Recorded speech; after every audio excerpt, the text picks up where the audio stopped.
কালকের থেকে তোমার ঈদের ছুটি। এই যে কিছু বাড়ি কাজ দিলাম এগুলো কইরা রাখবা, ঈদের পরে আইসা দেখবো। আমার দরকার পড়লে লাড়ি দিয়ে 10টা বাড়ি দেন, তাও আমি ঈদের সময় কোনো লেখাপড়া করতাম না। আরে আমি তো তোমার ঈদের দিন পড়তে বলি নাই, ঈদের দিন হোক আর ঈদের আগে পরে হোক, তাও আমি পড়তাম না। তুমি কেন পড়বা না? ঈদের সময় পড়ালেখা করা নিষেধ। কে বলছে নিষেধ? কে কইছে কইতারি না? তো নিষেধ, তোমারে পড়ালেখা করতে হবে। আচ্ছা স্যার, আপনার একটা কথা কই। কি কথা?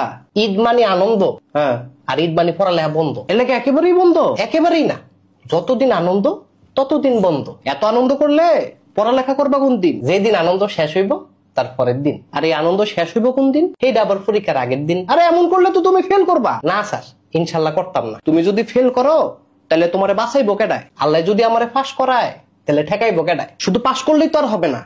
পাস করা এক জিনিস, ভালো রেজাল্ট আরেক জিনিস। যেই মালিক পাস করায় সেই মালিক ভালো রেজাল্ট করায়। দুনিয়াটা এত সহজ না, পড়ালেখা করতে হবে বারবার। রমজান ঈদ এত সস্তা না, বছরে ভাই একবার। তুমি কিন্তু বিশাল বড় একটা চাপে পড়বা। যে দিব আমারে সাফ, আমি তার বাপ। বাপ হওয়ার যাই হোক, পড়ালেখার কোনো বিকল্প নাই। আল্লাহ থাকতে আমার কোনো টেনশন নাই। আচ্ছা, এই বন্ধুটাতে তুমি কি করবা? কিরমু আবার আনন্দ করবো? বন্ধু কিন্তু অনেক বড়, আমার আনন্দ তার চেয়ে বড়। আচ্ছা আনন্দ করো, ঠিক আছে, আনন্দের পাশাপাশি পড়ালেখাটাও করো। স্যার, কাউয়ার ডেউয়া কোনোদিন এক জায়গায় থাকে না। পড়ালেখা কি তোমার কাছে ডেউয়া? না স্যার, পড়ালেখা আমার কাছে কাউয়া। আরে এমন করলে তুমি পরীক্ষা লিখবাটা কি? লেখা দিমু স্যার। ধরেন কোনো না কোনো গরুর মাথা, গরুর মাথাও তুমি লেখতা না, তাইলে লিখবো ছাগলের মাথা। ছাগলের মাথা আর গরুর মাথা কোনটাই যদি মাথা না আয়, তখন তুমি কি করবা? তখন লিখে দিমু স্যার আপনার মাথা। হাট বেটা।